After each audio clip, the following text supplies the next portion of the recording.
నీ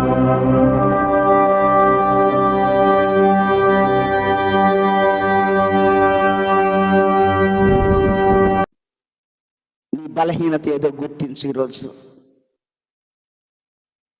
నీ పవిత్రతను కాపాడుకోవాలంటే నీ బలహీనత ఏదో గుర్తించి ఈరోజు నీ బలహీనత ఏదో గుర్తించి దేవుని దగ్గర ఒప్పుకో ఈరోజు. ఎందుకంటే ఈ సంసోను కళ్ళల్లో అన్న వెంటనే హైదరాబాదులో ఒక న్యూస్ ఉన్నా, హైదరాబాదులో ఒక లగేజ్ బ్యాగ్ తీసుకొచ్చి ఆ లగేజ్ బ్యాగ్ని తీసుకొచ్చి ఒక ముళ్ళ పొదల్లో పడేసి వెళ్ళున్నారు. ఆ లగేజ్ బ్యాగ్ చుట్టూ కుక్కలు విపరీతంగా తిరుగుతూ ఉన్నాయంట. ఎవరో దగ్గరికి వెళ్ళి చూస్తే దానిలో ఒక శవం ఉంది. ఆ లగేజ్ బ్యాగ్లో ఏముంది? శవం ఉంది. పోలీసులకి సమాచారం అందజేసి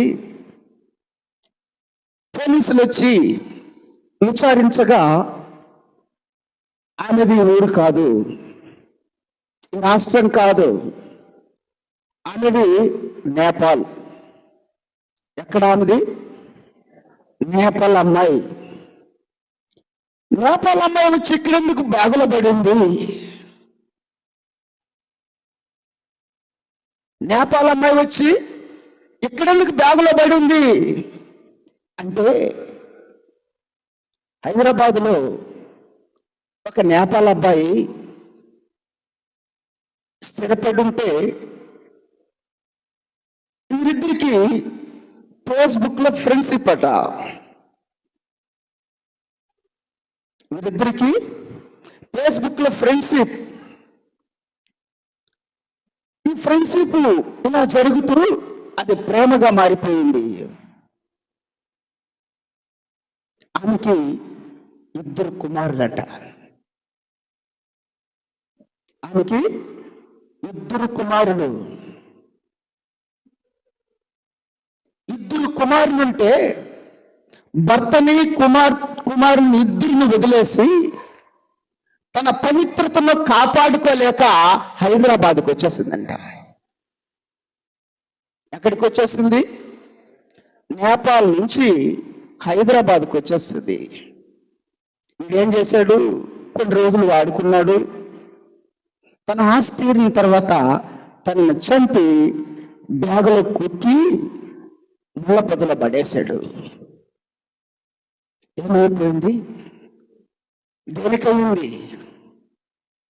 తన పవిత్రతను కాపాడుకోలేక తన స్థితి ఎక్కడొచ్చి పడింది? 2 పిల్లలు, భర్త, ఊరు కాని ఊరు. అసలు అవసరమా? అంత దిగజారుడికి వచ్చేస్తుంది నీ పవిత్రతను కాపాడుకోలేకపోతే. అంత దిగజారుడి వ్యసనానికి బానిసైపోతావు నీవు. నీ పవిత్రతను నువ్వు కాపాడుకోలేకపోతే చూడు, ఎంట్రికల బలం ఉంది సంసోనికి. దేవుడిచ్చిన బలము, ఆ బలాన్ని ఈ కళ్ళల్లో బలహీనత ద్వారా ఈ బలాన్ని మింగేసింది. ఆమెకి దేవుడిచ్చాడు, భర్త పిల్లలను దేవుడిచ్చాడు. ఈ ఫేస్బుక్ అనే బలహీనత ద్వారా ఆ బలాన్ని వదిలేసి ఈ బలహీనతకి చిక్కుబడిపోయింది. ఈ బలహీనత అనే వలలో చిక్కుబడి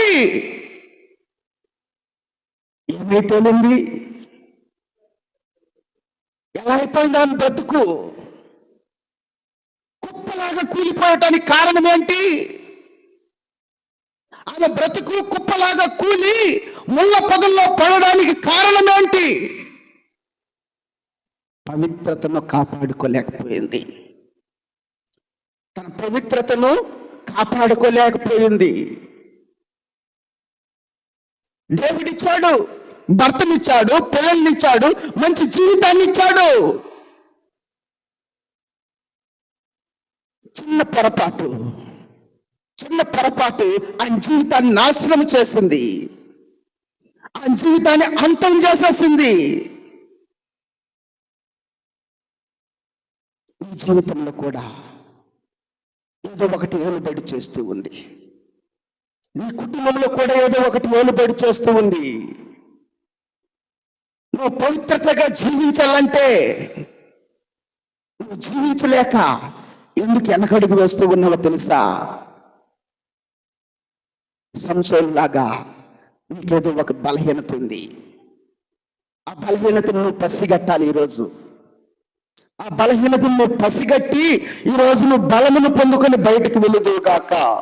హల్లెలూయా, హల్లెలూయా, హల్లెలూయా.